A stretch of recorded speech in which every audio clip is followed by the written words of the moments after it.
Hey guys, Logan here. So, in the last video I kind of gave you an update on my mower. I kind of gave you a glance at it, I should say. But this one I kind of wanted to go a little bit more in depth. I wanted to show you how the steering's set up, how the suspension is. I don't have it together right now. It's actually in the same way it was last video. The front axle is out of it. And the steering components are off of it for the most part. But like I said, I did want to go ahead and give you a little bit more of an in-depth view of it. It's pretty cool. Like I said, I didn't do all the work on it. I can't take all the credit. My good buddy Nick did, or did most of it whenever I wasn't there. So, but we both kind of looked at it in a way that we both kind of bounced ideas off to each other, and we figured it out. But I'm gonna go ahead and flip you around, and I'm gonna start getting in depth with it. I think we're gonna start with the steering part, because it's 10 times easier to actually understand for some. But yeah, give me 1 second. I'll go ahead and flip you around. All right, so right here I do have the front axle. It is apart, or the spindles are out of it. Sorry. I mean, you can see how tires are flat as can be. but I have it apart because I'm actually going to grind that down, which you can kind of see I started to do. I got a wire wheel. I'm trying to test different methods on which way would actually be best to get this cleaned up. But I'm going to take that all the way down to bare metal. I put the white on there for now because it was bare, and I'm going to end up doing it black along with the steering rods and also the spindles. The spindles are going to get done too. No, I don't have them covered up. I'm not too worried. It's pretty easy to take some sandpaper to them. So I'm going to bring you in here. Here's the heim joints I was talking about last time. I went to a local four-wheeler shop in the town over in Stark, and actually got them. That was a fun one, because one of these, I forget exactly which one now, is actually reverse thread, and the other one is regular thread. So this steering arm, or the rod itself, was actually from a mower already. I don't remember which one. It was kind of in a junk pile that we just kind of grabbed it and ran with. And along with this, like I said, all this stuff here is all mower. I think we ended up doing a little bit of welding on the end here. I'm not sure, but I mean, like you can see, man, all this is just peeling up. Like it's rusted pretty bad. I'm gonna grind it completely down, get it really cleaned up, and like I said, paint it all black. But you can see here where this rod connects, we've welded a tab with just put a hole in there, and that's how we have our steering. This is actually, this right here is on the left-hand side of the mower when you're sitting down on it. But there's that part of it. Next part I want to show you is gonna be this one right here. So this actually used to be a spindle on a front end, I believe. I'm pretty sure it was.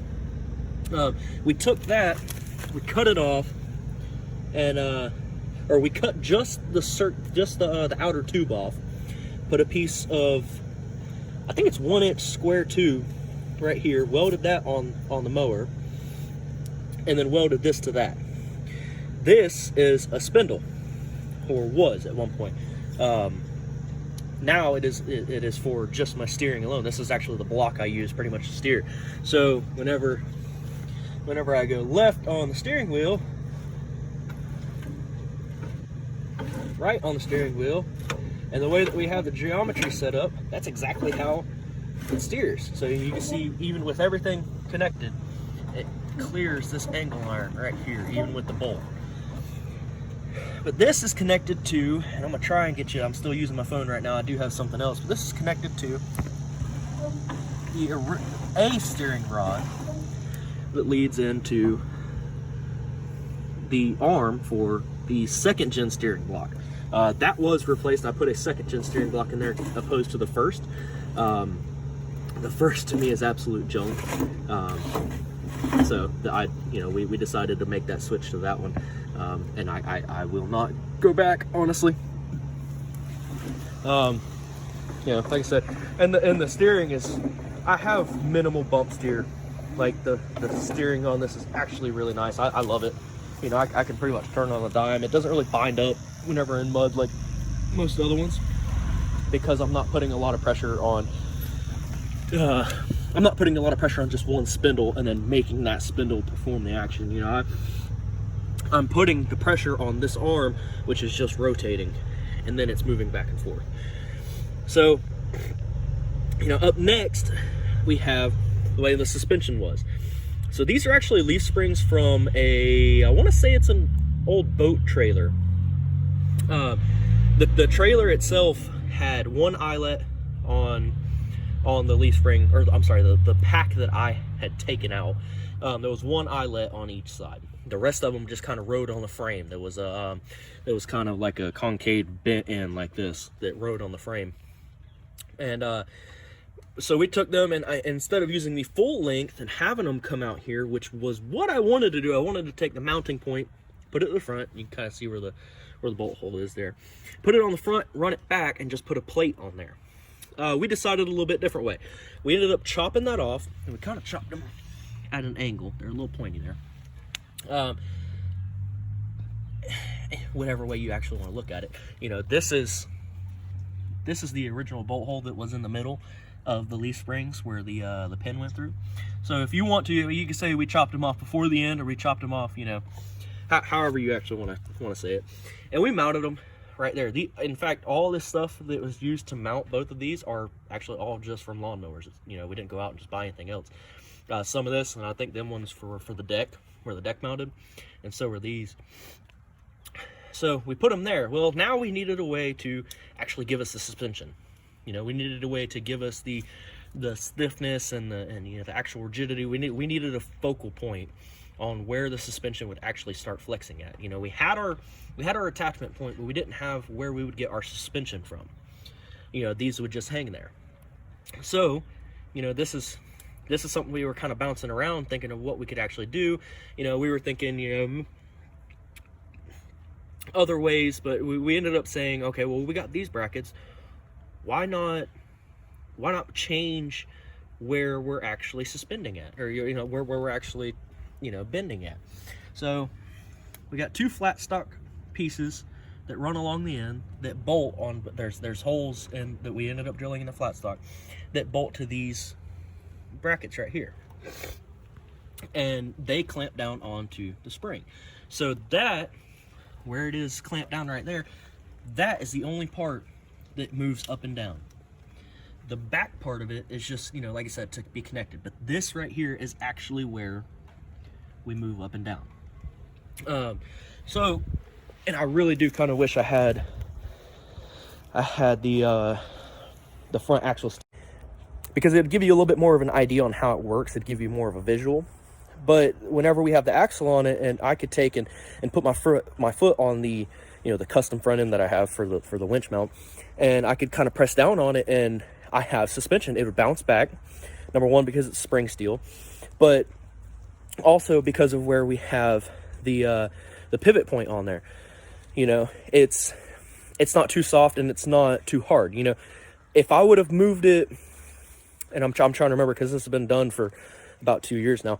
If I would have moved those brackets more at a 90 to the frame, you know, straight up and down, it would have been a harder ride, I'm pretty sure. I think that's what we really ended up coming with. I didn't want too much, I didn't want too little. I wanted to actually be able to say, hey, I got suspension on the front, it works. I'm telling you, the ride that I got on this thing after it was done was amazing. The feel of it, I didn't pretty much get anything from the front end. Most of what I had was on the rear, which the rear is stock. I don't plan on doing any of the, you know, the lift kits or anything like that. I see a lot of guys that they put lift kits on their mower. I'm gonna be honest, I did it at one point. I had what was that? I had some angle iron on the front end, and I lifted the front end. It was stock steering, so the drag link, I didn't change that. The steering was god awful. It would bind up all the time. You couldn't get it to not bind up, honestly. I see all these guys putting these lift kits on these mowers. It's like, you know, why? What's the point? Do it, okay, do it properly though. Don't put 4 bolts in a frame called a lift kit. It's not that strong. If you're going to do a lift kit and you know you're going to leave it like that, weld it to the frame. You know, make it more solid.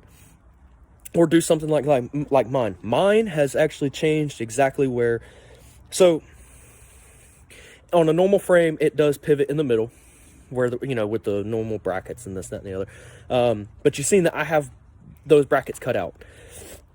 Whenever I was doing whenever I was wanting to do the all-wheel drive conversion to it, I cut the brackets out. It's, you know, I ended up putting some plate steel behind in the inside of the frame to weld it back together, just to make it actually sturdy again, because once I cut that bracket out, it was junk. You know, the frame was technically junk. But when, you know, after that, I started looking, well, I can't put a regular axle on there anymore. And I'm like, you know, whenever I decided not to do the four-wheel drive, it's like, well, there goes that idea. I kind of have to scrap it now. And I'm like, no, there's got to be something.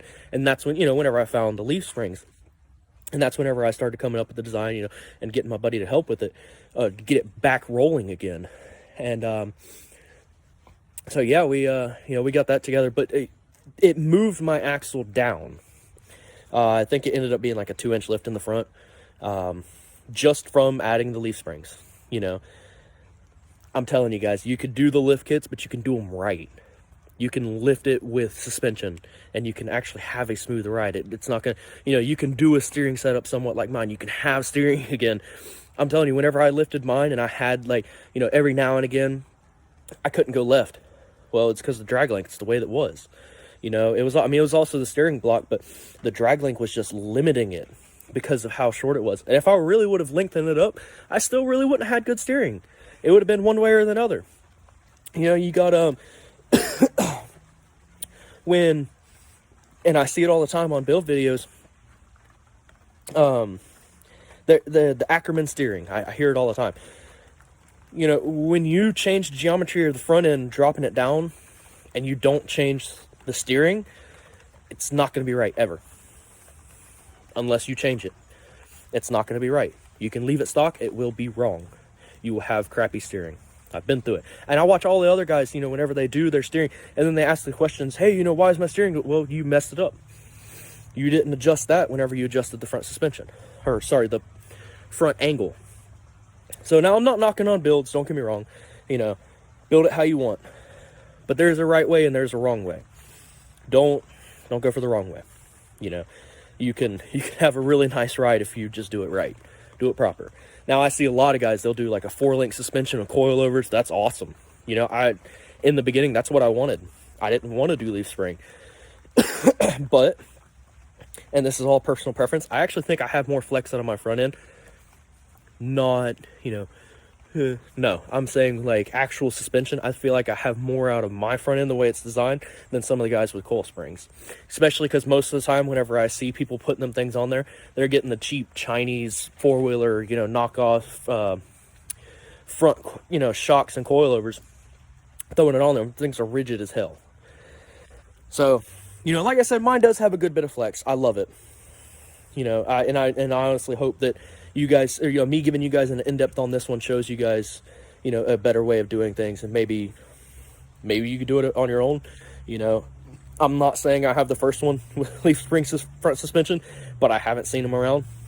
I've only seen coilovers, and I definitely haven't seen it done like mine. I don't even think I've seen the steering done like mine. So, you know, I want to thank you guys for, you know, tuning in, watching. You know, don't forget to like, comment, subscribe. If you do subscribe, hit the little bell notification. You'll be notified every time I update, or, you know, every time I put in the community channel, or any time I actually upload a video. So I think really the next thing I'm gonna be doing, you know, I gave you the in-depth on the steering and the suspension. Next is really removing the engine, putting the other engine on there. You know, I actually just had a second week of school. But I do want to, you know, I want to show you guys my process on how I'm actually going to clean that front end up, put it back in there, show you exactly how it's mounted, because I actually use U-bolts for it. It's pretty cool. You know, and then I want to be able to show you guys back on the ground, back on its wheels, you know. But like I said, thanks again for watching, and I hope you have a good rest of your day.